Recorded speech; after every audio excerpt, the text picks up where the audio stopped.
¿Qué tal? ¿Cómo les va? Otra edición más de este Aciertos y Errores. Y un Aciertos y Errores que está siendo grabado el 6º día de estas nuevas restricciones que se dieron tanto en el ámbito de la nación, tanto en el ámbito de provincia como de nación, ¿no es cierto? Impuesta por el gobierno nacional. Dicen algunos que con un alto acatamiento, que eso en principio es bueno. En un ratito nomás Amelia nos va a venir a contar, Amelia Franchi, la doctora Amelia Franchi nos va a venir a contar de cómo va evolucionando o involucionando este momento tan particular que no termina, porque el día que este programa salga al aire es muy probable que haya nuevas medidas anunciadas por el gobierno nacional, ¿no? También hay que decir que está dejando algunas consecuencias, y consecuencias no del todo buenas. Argentina es el tercer país en el mundo con mayor cantidad de muertos por cantidad de habitantes. Digamos, es un dato feo, que no nos gusta. Alrededor de 500 fallecidos, ha tenido el resultado del día de ayer, digamos las estadísticas del día de ayer, con casi 35.000 contagios. Una cifra que sigue siendo alta. También entre esos datos pesimistas, uno lee y comenta que cerraron 11.800 hoteles y restaurantes, ¿no? Y dicen que en ese sector anticipan más cierres hacia adelante. Los niveles de desocupación son bastante altos, los niveles de pobreza son conocidos por todos. La verdad que es una pandemia que trajo un montón de situaciones que tras ella, porque uno anhela y es optimista y sabe y quiere que a futuro y en corto plazo esto se termine, pero las secuelas van a seguir estando, ¿no? Y vamos a ver cómo se sale de todo esto. En el programa del día de hoy, además de Amelia Franchi, nos va a acompañar Hernán Sabatella, que es el jefe de gabinete del municipio de Morón, y también Fernando Ramos, que es el secretario de gobierno del municipio de 3 de Febrero. Dos miradas de dos municipios con distinto color partidario. Uno, el de 3 de Febrero, pertenece a la oposición, y el otro, el de Hernán Sabatella, pertenece al oficialismo. Vamos a ver qué nos dice. También tenemos la presencia del doctor Daniel Fernández, especialista en obstetricias, que nos viene a contar, junto con Amelia, de la situación que están pasando las embarazadas. Algo que no se hablaba mucho hasta hace poco, pero hay estadísticas, nuevas estadísticas que preocupan. Nos va a venir vía Zoom también a acompañar Nora Acosta, que es la viuda de Pablo Retamar, hombre que fue fallecido o fue muerto en octubre del año 2018, y hoy se va a hacer, hoy no, en estos días se ha anunciado el juicio, y ellos persiguen nada más y nada menos que justicia para una muerte que fue injusta, porque el hombre estaba ahí lavando su camioneta y dos delincuentes le dispararon e hicieron perder la vida. Esto es algo de lo que va a haber en el programa del día de hoy, y queremos empezar con esta situación que generó tanto el presidente de la Nación, Alberto Fernández, con su par López Obrador de México, en donde anunciaron, si se quiere, una independencia, como ellos dieron en llamarle a esta posibilidad de que ambos países produzcan una vacuna que va a sacarnos de esta pandemia que nos tiene a mal traer. Vemos ese anuncio y damos comienzo al programa del día de hoy. Hoy se está informando de que ya empiezan a producir lotes suficientes de vacunas para México, para Argentina y para otros países hermanos de América Latina y del Caribe. Eso es lo que yo puedo decirte. Está aquí, nos acompaña la ministra, la secretaria de Salud de Argentina, también la asesora presidencial de Argentina en materia de salud, y nos da mucho gusto el poder conversar contigo en esta ocasión, en esta mañana, en que ya van a empezar a enviarse desde México suficientes vacunas para Argentina. Lo dicho al comienzo del programa, me acompaña Fernando Ramos, secretario de Gobierno del municipio de 3 de Febrero, y la idea es un poco que nos cuente cómo está llevando adelante ese municipio este confinamiento. Algunos manifiestan que en algunos municipios que son opositores no se está cumpliendo tanto la medida implementada por el gobierno nacional, y otros dicen que sí, pero para que se aclare esta situación es que convocamos a Fernando y que nos cuente. Hola Fernando, gracias por tu presencia Enrique, acá. ¿cómo estás? Bien, acá andamos tratando de ver cómo se sobrelleva este momento tan particular, digamos, no solo de 3 de febrero, ni de Buenos Aires, sino del mundo, ¿no? Sí, claro. Esto no es un tema de un municipio, de una provincia.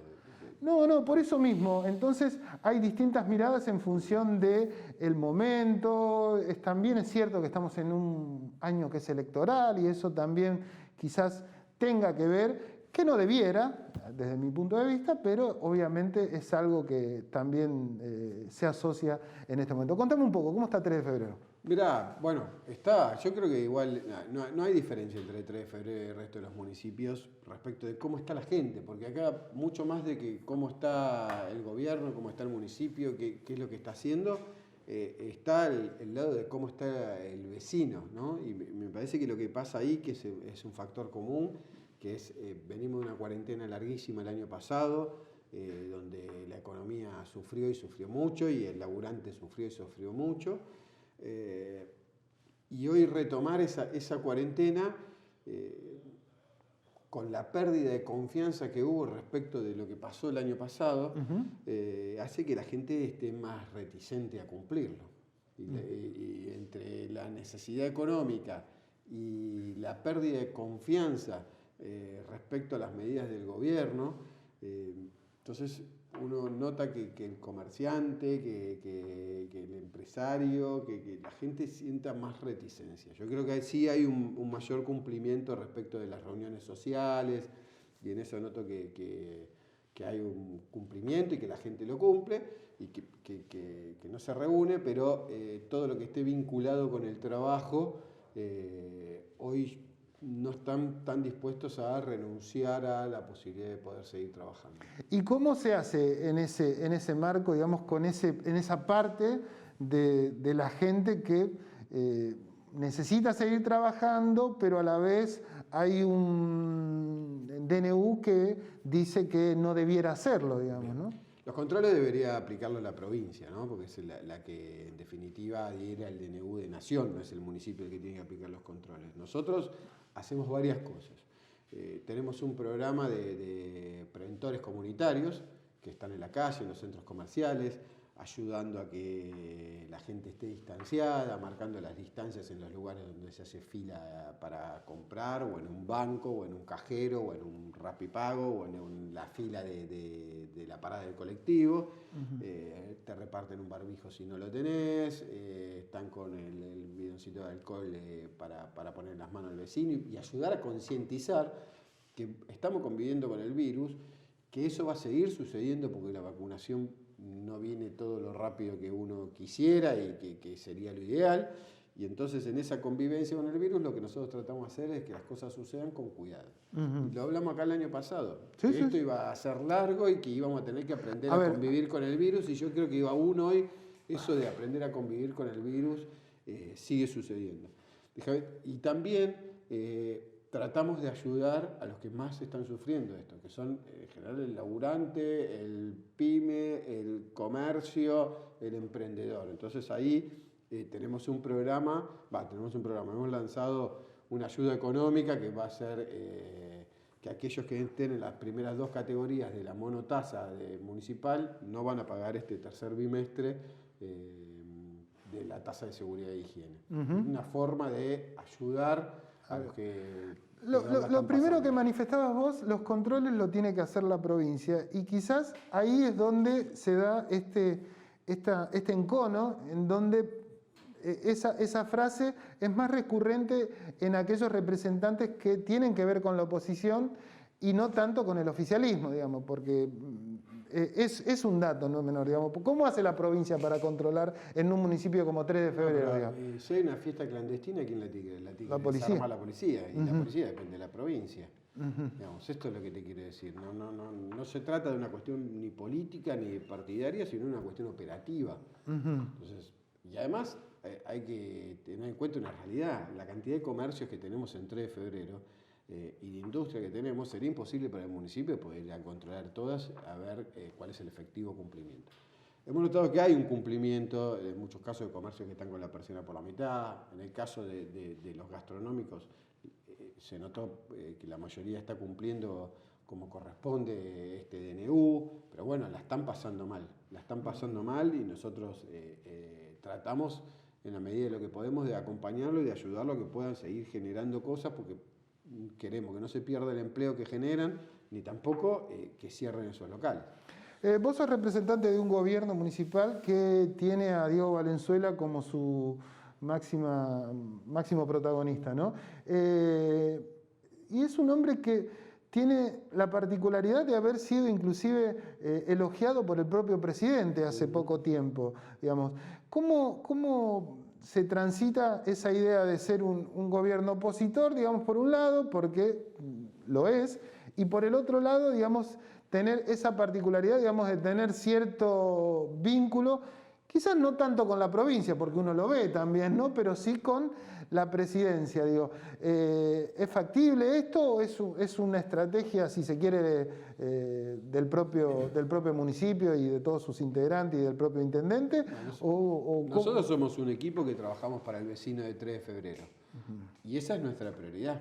Y en ese camino es en el que trabajamos. Entonces, y la verdad es que nosotros no fomentamos, no queremos la grieta, no nos parece que sea bueno para nadie, y trabajamos defendiendo los intereses del vecino de 3 de febrero. Si para eso nos tenemos que sentar con la nación, con la provincia, y lograr que las cosas sucedan, lo vamos a hacer, porque no está primero nuestro interés partidario, político, o nuestro deseo electoral, sino que primero está en cómo hacemos que el vecino de 3 de febrero viva mejor. Y eso nos obliga a ser maduros, a ser racionales y a sentarnos con todos los actores que participan de la política para poder hacer que las cosas sucedan. Y esto me parece que en definitiva es lo que nosotros llamamos la buena política, que es poner el norte en cómo hacemos que la gente viva mejor. Bueno, pero también es cierto, digamos, que hay como unas miradas disociadas en cuanto el propio intendente, bueno, yo no te voy a plantear a vos, él manifestaba después de las palabras del gobernador la semana pasada que ahondaba en la grieta, digamos. Me parece que hay como una instancia de diferenciación entre una cosa y la otra, digamos, ¿no? Sí, nosotros lo que no tenemos que dejar es que nos arrastre la tentación a meternos adentro de la grieta y a meternos en esa pelea, porque si hacemos eso, el perjudicado es el vecino. Entonces me parece que, por eso vuelvo a insistir, tenemos bien en claro cuál es nuestro norte, qué es lo que defendemos, qué es lo que cuidamos, y por eso hoy, no sé, obras como la de combate de Pavón, que está vinculado entre provincia y municipio, o avanzar con la escrituración en los altos de Podestá, que tiene que ver con la nación y con el municipio, son cosas que están sucediendo. Y incluso dentro del propio municipio, yo la otra vez te contaba del CEDEN 4, donde ahí hay actores que estaban vinculados a los que eran gobierno antes que nosotros, y sin embargo pudimos cerrar un acuerdo y vamos a tener un CEDEN 4 en Ciudadela. Entonces, nosotros sentimos que con los vecinos somos un equipo, que laburamos juntos y que defendemos eso. Y creo que decirte esto, cuando la gente nos votó en el 2019 para que Diego siga siendo el intendente de 3 de febrero, no nos votó porque somos determinado partido político, sino nos votó porque fuimos una gestión que nos ocupamos de defender sus intereses. En parte uno coincide con estas palabras que vos decís, pero también uno tiene, y yo tengo la mirada, y esto es particular, que tienen un mejor vínculo con nación que con provincia, digamos. ¿Vos lo ves así también? Puede ser, pero más allá del trato personal, el vínculo oficial y el formal lo tenemos siempre, con todos. Y eso no nos resistimos a sentarnos a tratar de ver si podemos llegar a un acuerdo y conseguir cosas.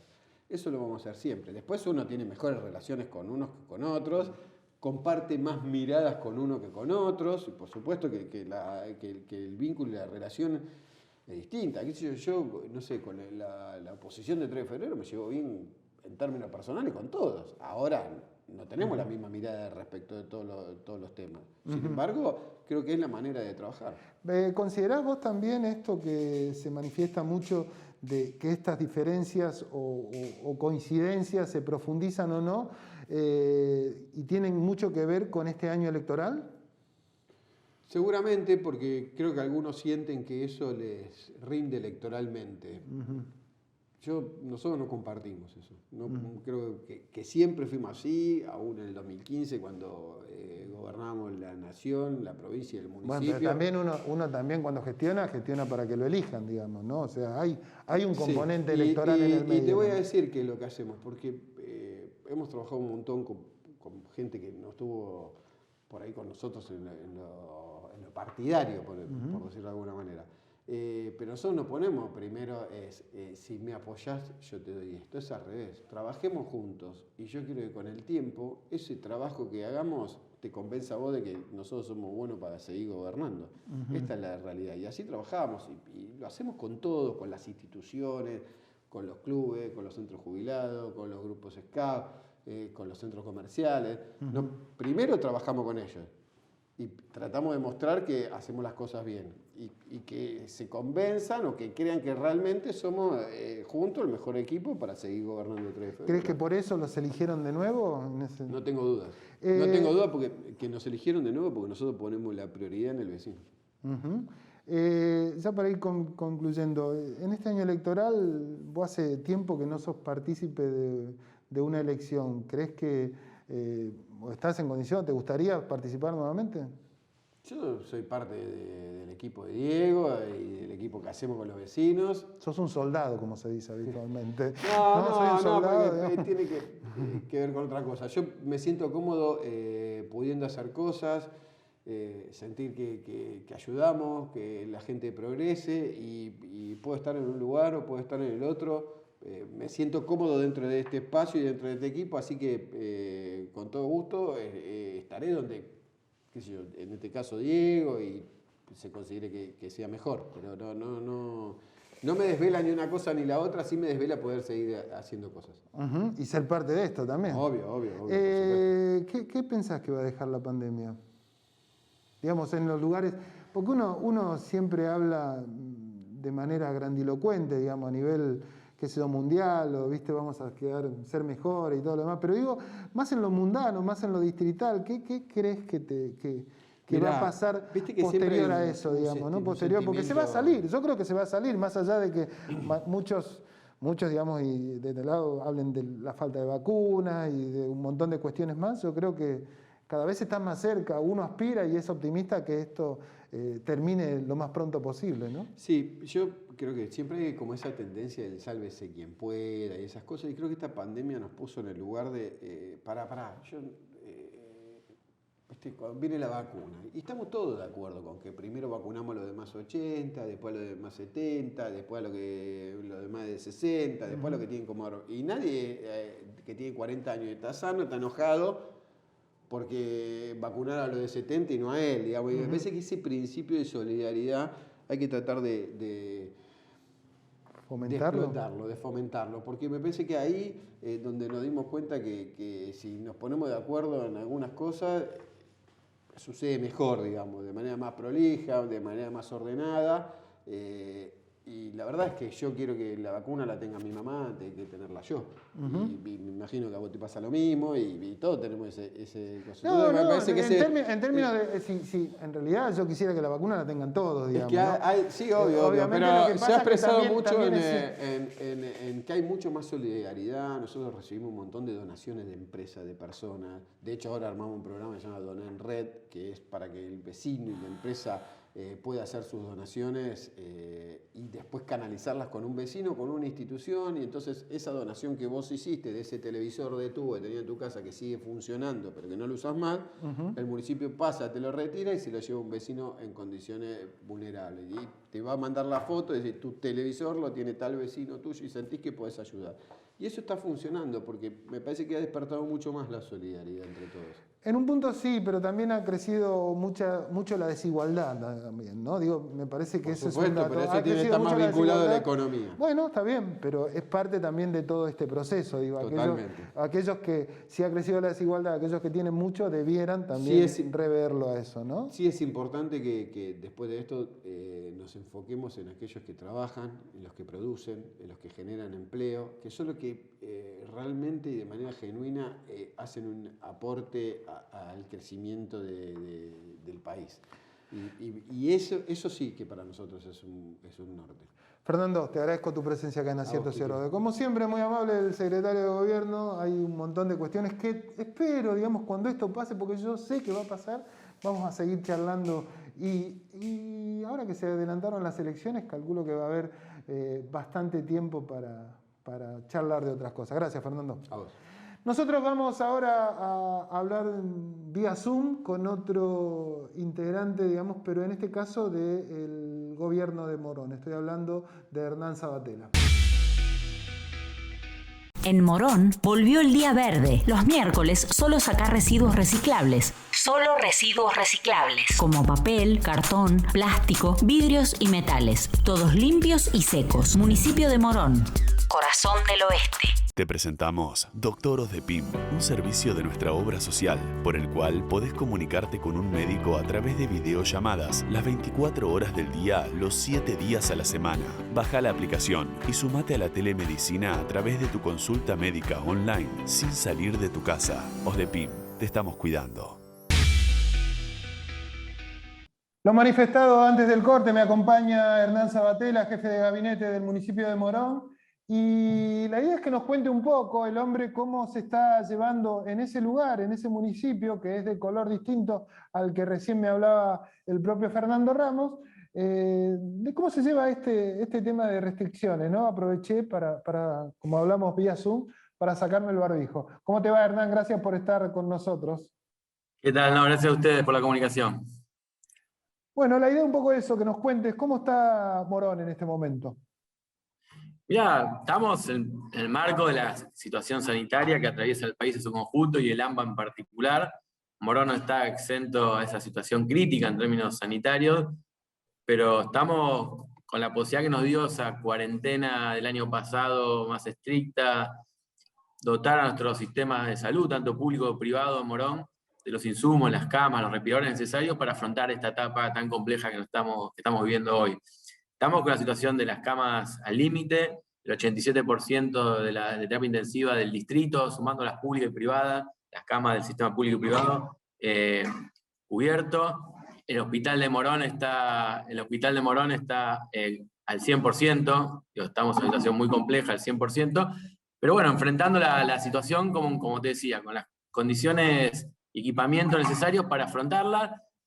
Esperemos que este trabajo que ha articulado entre la Nación y la provincia y el municipio, y los municipios en general, porque aparte todas las medidas tienen que ser regionales, tienen que ser, más amplias que un municipio, porque los límites de los municipios son artificiales, la gente circula, va, viene a hacer las compras, a estudiar, a trabajar. Ahora estudiar no, porque es virtual, pero hay un intercambio, y Morón particularmente es un centro de transferencia, transporte público muy grande, 300.000 personas circulan en un día normal por el centro de Morón, en el colectivo, tren, seguramente los números ahora son más reducidos, pero hay una circulación de gente muy alta. Por eso las medidas sanitarias son imprescindibles, y desde el primer día hemos acompañado la decisión acertada del presidente y del gobernador de cuidar las vidas, y en Morón estamos trabajando articuladamente con el sector privado, con el comercio, con la industria, para que ese cumplimiento sanitario, las medidas sanitarias se hagan, y la verdad que quiero reivindicar el trabajo de nuestra sociedad, de nuestros vecinos y vecinas que dan cumplimiento a las medidas dispuestas por el Estado, ¿no?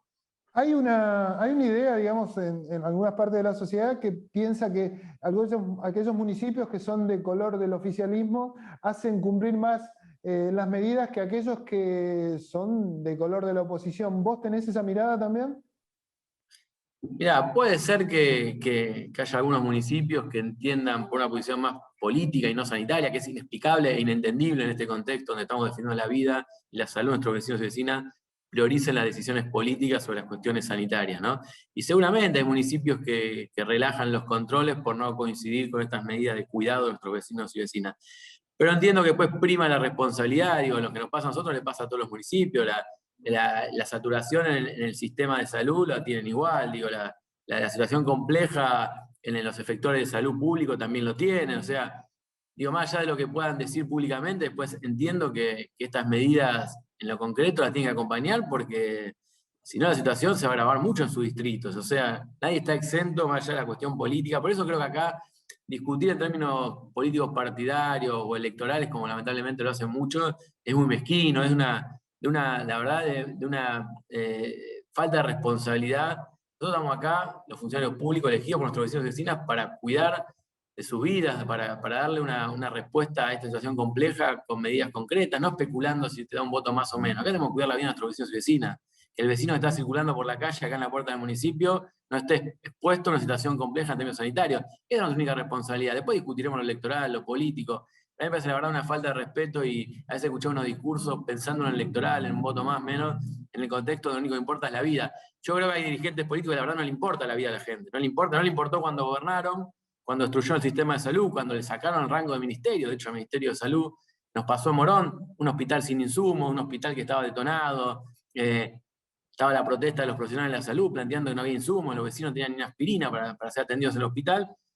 Y son los mismos que hoy dicen priorizar la vida. Cuando gobernaron, la única cuestión destruir el sistema de salud. Son los mismos que hoy defienden la presencialidad, que todos queremos presencialidad en las escuelas públicas y en las escuelas privadas, pero con condiciones sanitarias adecuadas. Son los mismos que hacían que nuestros hijos e hijas, y lo digo en caso concreto de mi hijo, que iba a la escuela pública, y va a la escuela pública, mi hija y mi hijo, tenían que ir con campera, bufanda, porque no tenían ni calefacción en la escuela, durante la gestión de Taliaferro, de Vidal y de Macri. O sea, la verdad que a veces uno escucha hablar con tanta irresponsabilidad y tan livianamente a quienes son los responsables de la situación social que estamos atravesando, agravada por la pandemia, que la verdad da bronca a veces. El control puntualmente y en porcentuales, ¿a quién le corresponde? ¿A la provincia o a los municipios?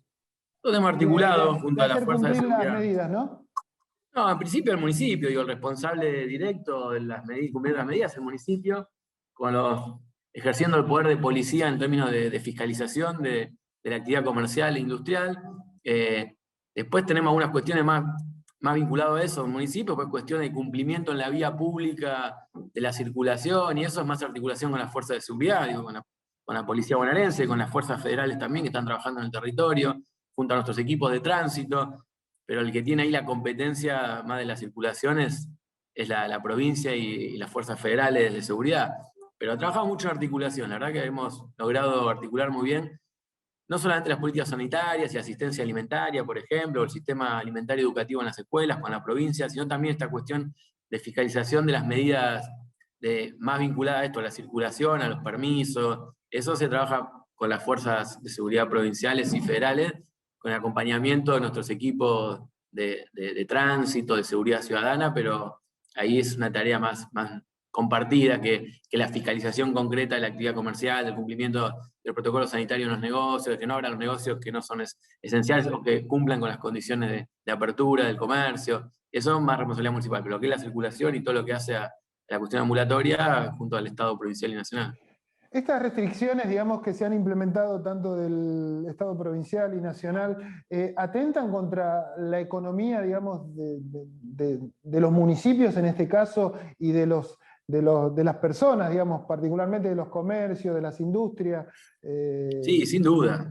Sin duda, somos conscientes de eso, por eso la verdad ¿Cuál es el paliativo para esto? Y bueno, nosotros, digo, más allá de los paliativos, como vos planteás, son paliativos por no resolver la cuestión de fondo, pero es la presencia del Estado y acompañando a los trabajadores y trabajadoras, al comercio, a la industria que están sufriendo la situación. Digo, más allá de las medidas nacionales, provinciales, que son más de público conocimiento, también nosotros tratamos de aportar de lo local. Digo, el intendente ha dispuesto, el intendente Lucas Gui, muchas medidas proactivas para acompañar al comercio, desde la exhibición de la tasa de inspección de seguridad e higiene que pagan los comercios, de la exhibición de todos los comercios afectados por la pandemia, de la liberación del tránsito de estacionamiento medido para que puedan circular nuestros vecinos y vecinas con el transporte más privado y no tengan que recurrir al público, cuestiones que hacen a créditos a tasa cero, el programa SOSTEM para los comercios que se vieron afectados por la pandemia. Tratamos de generar medidas todo el tiempo y trabajarlo articuladamente con las organizaciones empresariales, gremiales, con las cámaras de comercio, con las cámaras industriales. Estamos en sintonía permanente. Después mucha asistencia alimentaria, la verdad hay mucha demanda que fue cambiando, a unos momentos de mayor demanda, otra de menor, ahora vuelve a aparecer un poco más demanda, de asistencia alimentaria que le entregamos a otros vecinos y vecinas, y después también estamos trabajando junto al ENACOM, contribuir a la conectividad, de acercar tarjetas con carga para los celulares que se usa para la virtualidad en la escuela. Estamos trabajando también con mejorar la conectividad a mediano plazo, pero esto hoy es el paliativo también para garantizarle que tengan la carga en los celulares para las clases, los pibes y las pibas de nuestro distrito. O sea, tratamos de ser creativos también de contexto que demanda mucha reinvención también del Estado. Digo, todos tenemos que reinventarnos nuestras vidas y el Estado tiene que hacer lo mismo. Digo, como cada uno de nosotros nos tocó y nos afectó en lo personal, el Estado también tiene que generar nuevas herramientas, nuevas políticas públicas que no tenía previsto para este momento, ¿no?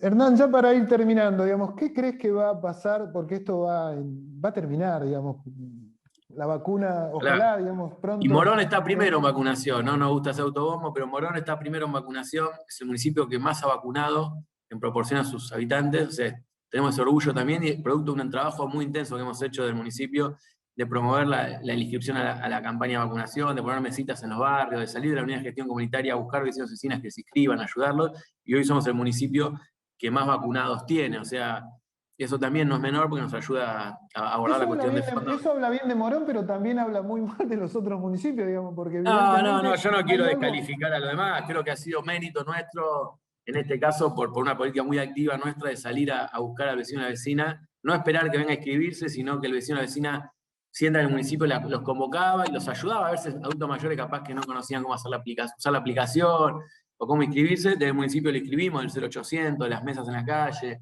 y la verdad que hoy tenemos una cantidad de vecinos muy alta de vacunados, y esto que nos llena orgullo. Ojalá, digo, estemos todos al mismo nivel, uno no quiere ser el municipio con más vacunados porque no es una competencia, pero sí da cuenta un buen trabajo que hemos hecho el primer día por decisión de Intendente Lucas Díaz. No, yo doy fe de eso porque yo tengo amigos en Morón que han sido vacunados ya con mi misma edad y yo, perteneciendo a otro municipio de 3 de febrero, todavía estoy a la espera. Es más, bueno, nosotros los jóvenes todavía no nos vacunamos. Han recibido la segunda dosis ya, pero bueno. Sí, hay gente que recibe la segunda dosis. Nosotros nos tocará cuando nos toque por nuestra edad, pero todavía no. La última, Hernán, ¿qué pensás que nos va a dejar? ¿Qué va a pasar post pandemia, digamos? Porque esto, yo decía recién, va a terminar. ¿Qué pensás cómo ves el día después?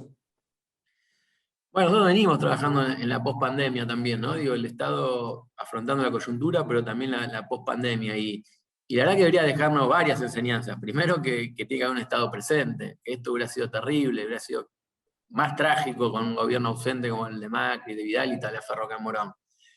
Eso se pudo enfrentar de una manera como se viene enfrentando, porque un Estado presente, un Estado que fue a gestionar las vacunas, un Estado que es una campaña de vacunación más importante de la historia, un Estado que está asistiendo con recursos económicos a los sectores afectados, a los propios trabajadores y trabajadoras. Nos tiene que dejar la enseñanza de que necesitamos un Estado presente, un Estado sensible a las necesidades de nuestros vecinos y vecinas, y nos tiene que enseñar también que no podemos permitir más que haya un Estado como el de Macri, el de Vidal y Taliaferro Morón, que haya devastado la salud pública, que haya devastado la situación sociosanitaria, que no haya hecho empezar la pandemia desde muy atrás, porque hubo que reponer las políticas públicas que el macrismo había eliminado, hubo que poner de pie al Estado, y en el caso puntual de Morón, 1.300 millones de deuda de pesos había dejado Taliaferro, fue un gobierno corrupto, de inútiles, de ineficaces, de todo lo que vos quieras, y hubo que, la enseñanza es que no podemos permitir más que haya un gobierno que desbarate los resortes del Estado para enfrentar situaciones como la que estamos viviendo hoy. Y me parece que también tiene que dejarnos más en términos individuales, sociales y colectivos, la mirada solidaria, que tenemos que pensar en el al lado, en el prójimo, que no nos salvamos solos, estos son salidas colectivas siempre, ¿no? Ojalá eso pase, ¿no? Porque eso es lo más importante, ¿no? Ese individualismo que pregona muchas veces, ojalá vaya siendo dejado de lado, ¿no? Pero que no es casual, también es promovido por políticas del Estado, y es promovido por discursos hegemónicos en su momento del macrismo, los medios, que promueven ese individualismo, ese egoísmo, ese sálvese quien pueda, esto de la meritocracia, que solo te salvás por mérito propio sin pensar en el al lado. Aspiro que al menos no sé si seamos mejores, pero al menos que eso se ponga sobre Apostemos, la mesa. Estamos en una esperemos que situación sí, bastante esperemos que crítica. sí. Estamos en una situación bastante crítica, más allá de la pandemia, los niveles de pobreza, los niveles de desocupación son muy Totalmente. altos y ojalá se revea todo eso. Hernán, te agradezco Totalmente. mucho. No, gracias a ustedes, un abrazo grande. Abrazo, Hernán Sabatella, jefe de gabinete del gobierno de Morón. Nosotros vamos a una pausa y tras la pausa la doctora Amalia Franchi para hablar obviamente de esto, de la pandemia y de otras cuestiones más. Seguinos en nuestras redes sociales y entérate de todas las actividades legislativas. Honorable Cámara de Diputados de la Provincia de Buenos Aires. Comenzó la campaña de vacunación contra el COVID-19. Si sos personal de salud, mayor de 60 años, personal de seguridad, docente o auxiliar, o si tenés entre 18 y 59 años y presentás factores de riesgo, anotate en vacunatepba.gba.gov.ar. Vacunate, te cuidas vos y nos cuidas a todas y todos. San Martín, Estado presente.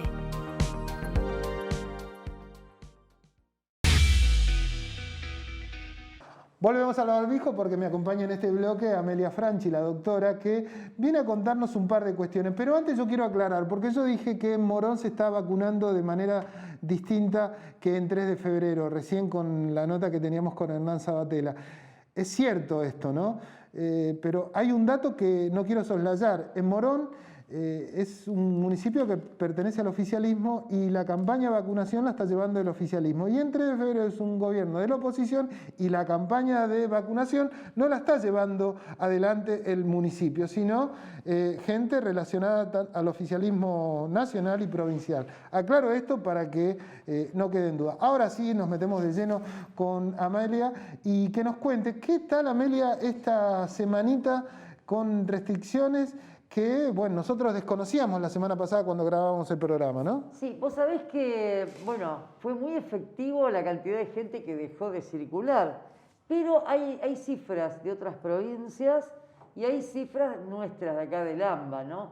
Aparentemente Buenos Aires bajó un 13% la cantidad de infectados, pero a través de esto también Cava aumentó un poco la cantidad de infectados. ¿Sabés que hoy tenemos 35.000 infectados? Y yo te pregunto, si hoy tenemos 35.000 infectados y lo tuvimos la semana pasada, con todas las restricciones que hubo, ¿qué hubiera pasado hoy si no teníamos restricciones? Claro, ese ¿A número hubiéramos ido? Porque 35.000 es una cifra muy importante. ¿Ya se puede medir la repercusión de los resultados de la restricción? Sí, justamente en Cava, en provincia de Buenos Aires bajó un 13% la cantidad de infección, de infectados, de contagiados, y en Cava aumentó y en Córdoba aumentó mucho. Y con respecto a otras cuestiones, vos hablabas antes de violencia, hoy es el día de la no violencia del noviazgo. Vos sabés que existe esta violencia que tienen que detectarla desde esa época.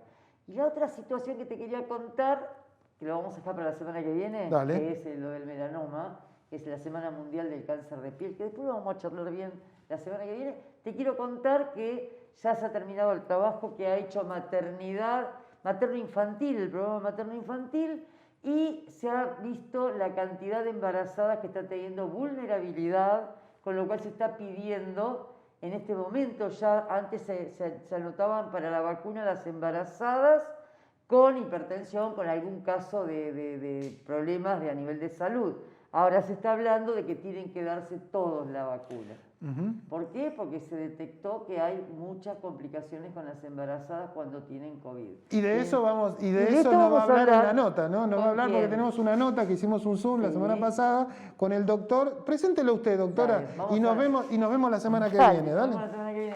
Vamos a presentar al doctor Daniel Fernández. Acá, esa es su cámara, esa soy yo. Sí. El doctor Daniel Fernández es obstetra, es consultor de obstetricia, es docente de la UBA y nos va a contar toda la historia. Es ex jefe de servicio del materno infantil de San Isidro y entonces nos va a contar cómo son las estadísticas y qué pasa con las embarazadas actualmente y el COVID. Cuando se saca el análisis en esta población de estudios es un poco mayor, porque la que tiene comorbilidad severa y fallece llega hasta un 22.3%, con un intervalo de confianza del 95% como evidencia científica. O sea, la confiabilidad de los datos es alta. Claramente el 22% de pacientes jóvenes, porque están en edad fértil, que tengan hipertensión o diabetes o algún tipo de obesidad, estamos hablando de un 22%. Cuando se habla de lo de confianza, significa que un 95% de lo que se está diciendo tenés una falsa, digamos, cifra del un 5%. O sea que esto es claro y es científicamente comprobado. ¿Quiere decir entonces, Daniel, que todas las mujeres embarazadas que tengan algún tipo de comorbilidad tienen un 22% más de posibilidades de encontrarse en terapia intensiva o de fallecer? Sí, según este estudio, sí. Acá no hay estudios reales hechos en Argentina todavía con una evidencia científica tan marcada. Este estudio al que yo hacía referencia es un estudio multinacional, pero las cifras de complicaciones por COVID en mujeres embarazadas está siendo cada vez mayor en el registro de todos los hospitales y en el registro de la provincia.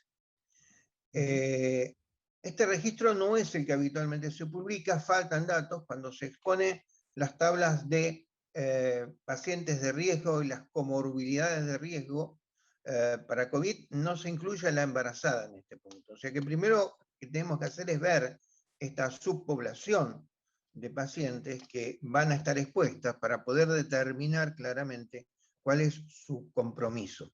Pero subjetivamente lo que nosotros vemos es que cada vez hay más pacientes que se internan, cada vez hay más pacientes en los hospitales que tienen patología marcada, que entran en las terapias intensivas y que se mueren en las terapias intensivas. Por supuesto, hay muchas que se rescatan, hay muchas que se pueden, que evolucionan bien, pero una muerte materna es seria y una sola, para nosotros, tiene que ser considerada en forma muy importante, porque no es solo la muerte materna, es el compromiso fetal o del recién nacido, o la muerte del recién nacido junto con la madre si no se toman las medidas a tiempo, y es una familia diezmada, porque quedan otros chicos solos en la casa, ¿no?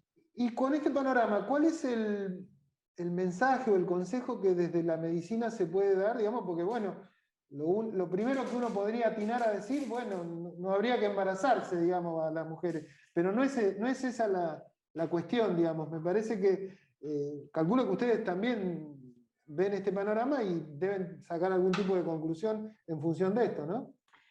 Sí, claro, no es desincentivar el embarazo lo que tenemos que hacer. No, pero además hay una ley donde las mujeres embarazadas en salud, por lo menos, no van a trabajar, están dentro de la dispensa, digamos, ¿no? Y la otra cosa sería la vacuna a toda embarazada. Exacto.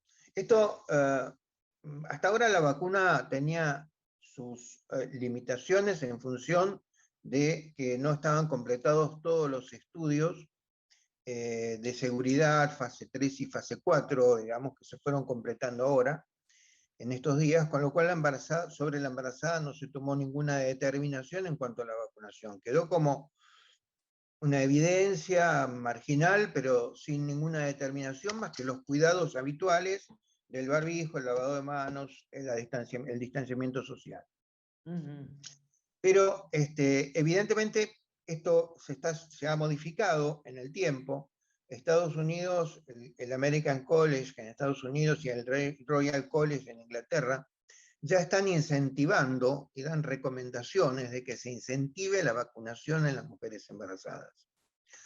Cualquiera de las vacunas que se utilizan en nuestro país son vacunas sin riesgo para el embarazo y para la lactancia. Ninguna de los componentes de las vacunas que tenemos en nuestro país pasa a través de la leche, ni afecta desde el punto de vista del desarrollo o genético al feto o al recién nacido, por sus características, porque todas, es decir, o tienen un vector sobre el cual se transporta una proteína, que es la que estimula el sistema inmune, y esta proteína actúa exclusivamente de esa manera, o bien tienen un vector de virus ADN, que es inocuo, en el cual se transporta el virus que está inactivado.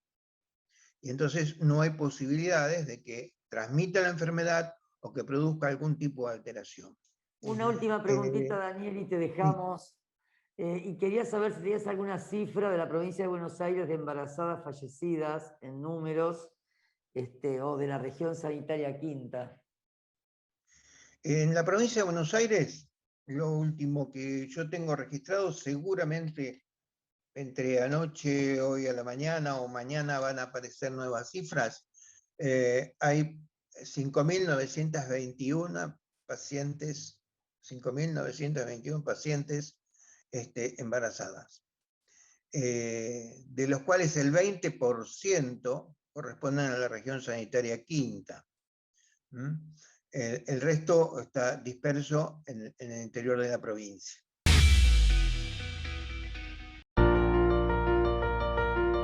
Estamos presentando Momento Azul, que es una iniciativa de la Municipalidad de 3 de Febrero, que escuchó nuestras necesidades. Yo quiero que el día de mañana haya una sociedad que abrace a mi hijo con todas sus características y que podamos convivir todos. Y es importante que todos los comerciantes puedan tener un momento azul para que se conozca más lo que es el autismo. Arco Morado se sumó a la iniciativa de manera encantada para que como compañía podamos visibilizar esta temática y ojalá se sume mucha más gente para que esto sea como cada vez más visible y más importante. Y entre todos, trabajando juntos, a generar más integración.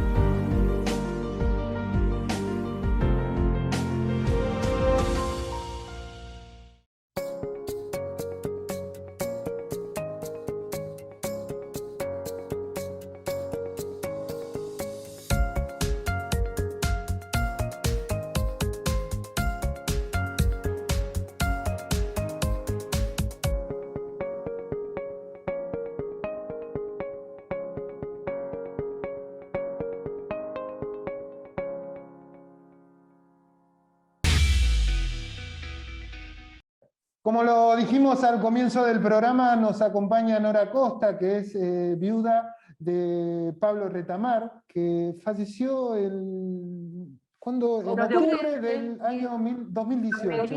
Y usted habrá, aquel que frecuenta la zona de San Martín, habrá visto varios carteles, varios afiches en distintos lugares, en donde aparecía la cara de Pablo y manifestando la proximidad de un juicio para que se haga justicia. Antes que nada me acompaña en este bloque también Gabriela Rojas Pérez, y va a ser ella quien presente la nota y presente a nuestra invitada del día de hoy. Muy buenas noches, señor Correa, muy buenas noches a todos, muy buenas noches, Nora. Iniciaste esta campaña de justicia junto a tus hijos, junto a otros familiares. ¿Por qué no nos recordás cómo fue el caso y qué es lo que esperan ustedes de este inicio de juicio el 31 de mayo? Bueno, lo que pasó fue el 2 de octubre del 2018, estábamos en casa, Pablo estaba lavando la camioneta en el patio de casa, yo estaba con los chicos en la cocina preparando algo para merendar, cuando escuchamos un ruido y bueno, tengo una ventana que da al patio donde Pablo estaba y bueno, nada, cuando miro lo veo a Pablo que estaba caído y bueno, salí corriendo, pensé que se había caído de la camioneta, que se había golpeado y bueno, nada, cuando estoy ahí tratando de ayudarlo, que se levante, preguntándole dónde se había golpeado, mi hijo me dice, no mami, le dispararon. Entonces, nada, hay una desesperación terrible, empezamos a pedir ayuda, que alguien nos ayude, no podíamos abrir el portón, fue todo, la verdad, un caos, pero bueno, justo vino un vecino que estaba a la vuelta y fue el que nos ayudó a subir a Pablo a la camioneta, y lo llevaron al hospital, pero lamentablemente en el hospital nos dijeron que había llegado sin vida. Así que fue eso lo que pasó ese día. Sí, víctima de una situación que tiene que ver con la inseguridad, que tiene que ver con situaciones que son comunes. Yo veía que pasó mucho tiempo para que finalmente esto se torne en un juicio, ¿no? Sí, el año pasado en realidad teníamos fecha de juicio, pero bueno, con todo lo de la pandemia se retrasó y bueno, gracias a Dios nos pudieron dar otra vez fecha de juicio para ahora, ¿no? Y bueno, lo bueno también es que justo esta semana próxima es que se habilita otra vez todo para seguir, ¿no? Que esta semana es como que hay más restricción y bueno, esperemos que no se cancele y que siga todo así. Ha implicado dos personas, en este caso, uno era un menor en su momento, hoy creo que ya no lo es. Y sí. Contanos bien cómo son el caso de las personas implicadas. Bueno, el menor ya se le dio, fuimos a un juicio abreviado por 15 años. Bueno, lo que me recomendaron fue eso, porque si íbamos a un juicio había posibilidad de que le dieran menos años, y bueno, como que era lo máximo que se le puede dar a un menor, ¿no? Entonces, bueno, fuimos a un abreviado por 15 años. Y nada, y ahora queda esto, lo del mayor. Así que nosotros esperamos. Sí. Sí, discúlpame, Nora, lo que nosotros vemos en los carteles y en todo tu proclama y tu reclamo ante este juicio es condenas efectivas. Ustedes están tras esta consigna, organizados, trabajando, luchando en este juicio.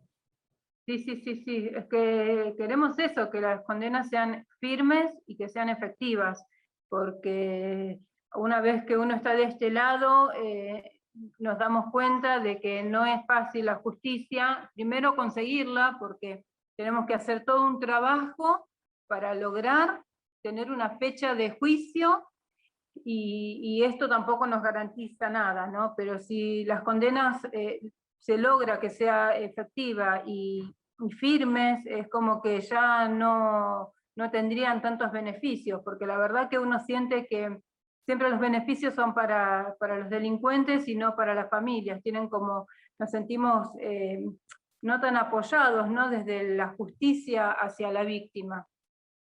Así que nada, lo que pedimos es eso, que las condenas sean firmes y efectivas, que se cumplan de un principio hasta el final.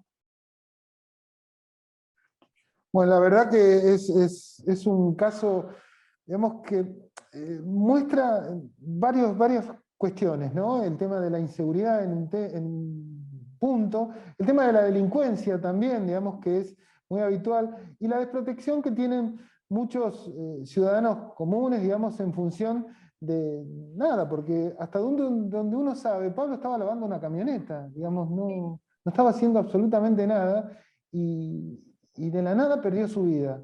La verdad que ojalá el juicio no va a devolver a Pablo, pero sí termine trayendo justicia que en definitiva va a ser un poco de tranquilidad para ustedes, me parece, porque ha sido un derrotero de ustedes a lo largo del tiempo, del 2018 a esta parte, y la verdad que es admirable todo el trabajo que han hecho, y por otro lado, ojalá terminen consiguiendo lo que ustedes, para lo que han trabajado, ¿no?